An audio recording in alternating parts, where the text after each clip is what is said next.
Donc voilà, comme on va parler un petit peu de la situation actuelle des PIT en Belgique et les perspectives d'avenir. Donc, comme vous le connaissez, le PIT, c'est un vecteur supplémentaire de l'AMU. C'est un moyen intermédiaire entre l'ambulance et le SMUR qui est activé comme tous les autres vecteurs par le 112 selon des critères précis repris dans le manuel belge des régulations. Et il est amené à assurer des missions propres, mais aussi des missions tampons quand il y a une indisponibilité du SMUR. Alors, le PIT dispose du matériel d'ambulance de base, donc exigé par la loi et la réglementation. Il dispose en plus de matériel spécifique permettant une prise en charge infirmière des patients dont il s'occupe. Et en plus, il dispose de moyens de télécommunication pour communiquer avec la centrale 100, 112, comme la Astrid, un GSM, c'est très important pour communiquer avec le médecin référent, et un système, et parfois, et dans certains PIT, et à l'avenir beaucoup plus, des systèmes de télémédecine, comme par exemple transmettre les ECG, on verra autre chose. Donc l'équipage de PIT est composé d'une infirmière spécialisée en soins intensifs ou soins d'urgence, au moins un ambulancier. Cette fonction est attachée, cet équipage est attaché à un hôpital, c'est une fonction hospitalière pour l'instant, et il agit selon des ordres permanents sous la responsabilité d'un médecin référent. En général, c'est un urgentiste attaché à un service d'urgence. Alors, pour permettre à l'infirmière de fonctionner, de travailler dans le PIT avec délégation, donc il y a des bases légales à ce fonctionnement, entre autres l'arrêté royal du 21 avril 2007 qui fixe les procédures d'agrément qui autorisent les infirmières à porter le titre professionnel particulier et se prévaloir d'une qualification professionnelle particulière. Il y a aussi l'arrêté ministériel du 19 avril qui fixe les critères d'agrément pour pouvoir porter ce titre particulier, professionnel particulier. Et ensuite, il y a eu modification d'un arrêté royal de 18 juin 1990 portant sur la fixant la liste des prestations techniques de soins infirmiers et de la liste des actes qui peuvent être délégués ou confiés par un médecin à ces infirmières. Tout cela sans modifier la loi AMU de 1964, le 8 juillet 1964. Donc l'infirmière, l'équipe et surtout l'infirmière travaillent avec les ordres permanents. Les ordres permanents sont la base du fonctionnement opérationnel des équipes des PIT. En fait, un ordre permanent, c'est un schéma de traitement établi préalablement par le médecin pour une situation clinique bien définie. En fait, il existe actuellement ce qu'on appelle un recueil, un référentiel fédéral des ordres permanents. Ce référentiel a été constitué au départ des ordres des OP qui existaient dans certains hôpitaux, entre autres le Gast Heusberg et la clinique de Boudour, Louis Cattier de Boudour. Et ces OP ont été passés en revue et on les a uniformisés et en même temps, ils ont été adaptés pour l'application locale. Un exemple d'un OP, donc un OP il porte nécessairement certaines rubriques, minimum donc le PIT pour lequel l'OP est réalisé, la situation clinique auquel est destiné l'OP, le numéro de l'OP, il attire l'attention sur les dangers et les points de sécurité à attirer, les points de sécurité à faire attention, et aussi le champ d'application, les mesures générales et les mesures spécifiques pour cette situation clinique. L'état des lieux actuellement, en Belgique, il existe actuellement 22 PIT sur le territoire national et bientôt il y en aura un 23e, donc début décembre il y en aura un 23e. Entre autres, il y a le PIT de Gilly et je profite de ce moment pour rendre hommage à tous les acteurs qui travaillent d'arrache-pied tout le temps, tous les jours, pour faire que ça fonctionne. Et je peux vous dire que ça fonctionne bien.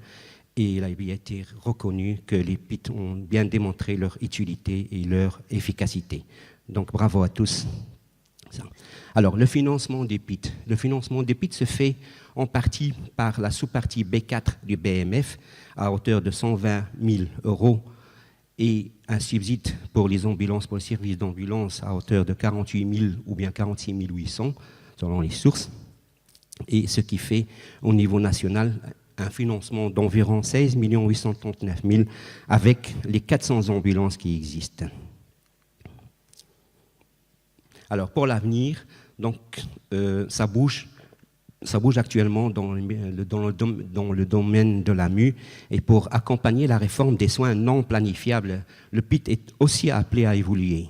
Et donc d'une domination qui s'appelle d'une domination PIT, il va probablement porter la dénomination équipe paramédicale d'intervention. Et vous allez voir qu'il n'y a pas qu'un changement de nom, il y aura d'autres changements. Et on passerait de 22 PIT et 400 ambulances à 340 EPI avec une étape intermédiaire transitoire dans laquelle on aura 50 EPI et 300 ambulances, et aussi leurs missions vont évoluer, vous allez la voir. Donc dans la réforme des soins non planifiables, vous allez voir que si les missions actuelles des PIT sont l'amont, donc c'est-à-dire ils prodiguent des soins aux patients à l'extérieur, en préhospitalier, et ils transportent le patient, vous allez voir qu'à l'avenir, il sera amené à assurer d'autres missions d'aval, entre autres le transport des patients critiques, le transport interhospitalier des patients critiques.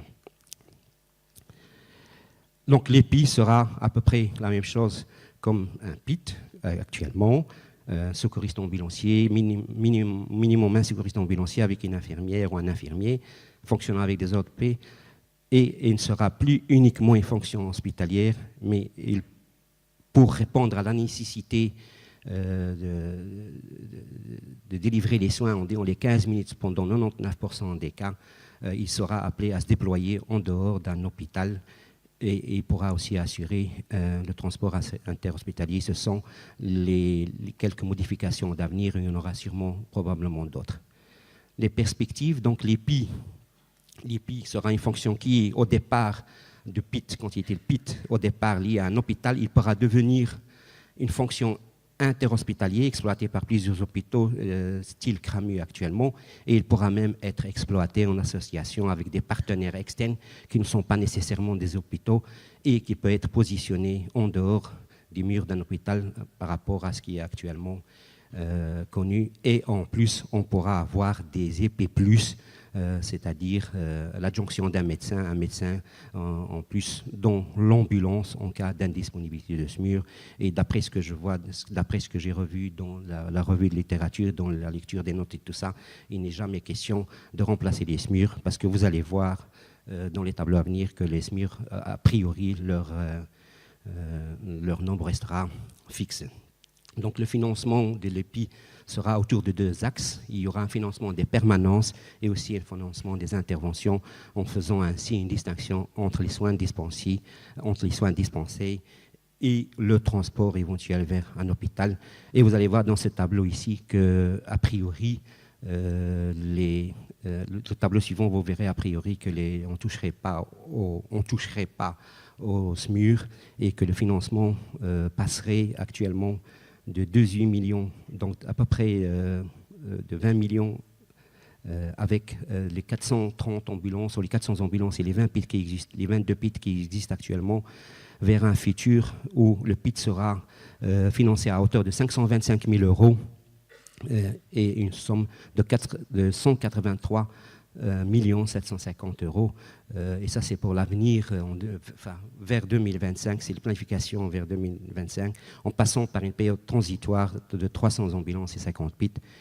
Et vous allez voir dans ce tableau, tiré de la présentation du directeur général des SPF Santé, des directeurs général des soins de santé de SPF Santé, qu'il avait donné lors du 10e anniversaire de PIT, vous allez voir que le nombre du SMUR reste stable, et que ce budget va varier entre 183 millions et 118 millions selon les sources, et selon qu'on aurait 340, 350, 360 PIT.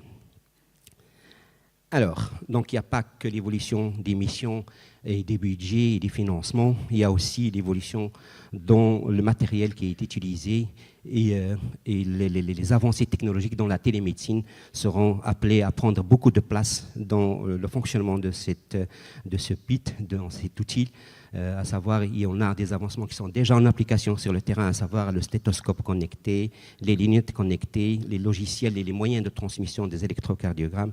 Et on a d'autres avancées technologiques qui existent et qui ne demandent qu'à être appliquées. Et la technologie n'a pas de limite, le développement de la technologie n'a pas de limite, n'a pas de frein.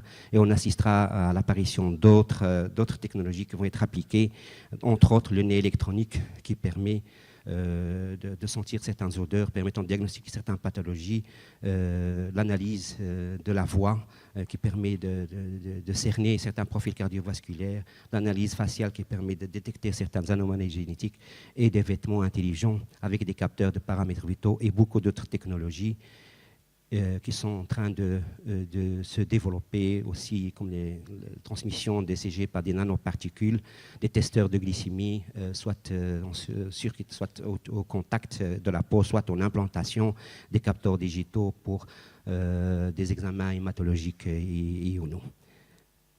Schéma et peut-être, qui sait qu'il y aura peut-être un jour un drone qui va transporter le piteur et si on continue comme ça, il y aura peut-être un jour un petit robot qui va à notre place dans le pit et je vous remercie pour votre attention.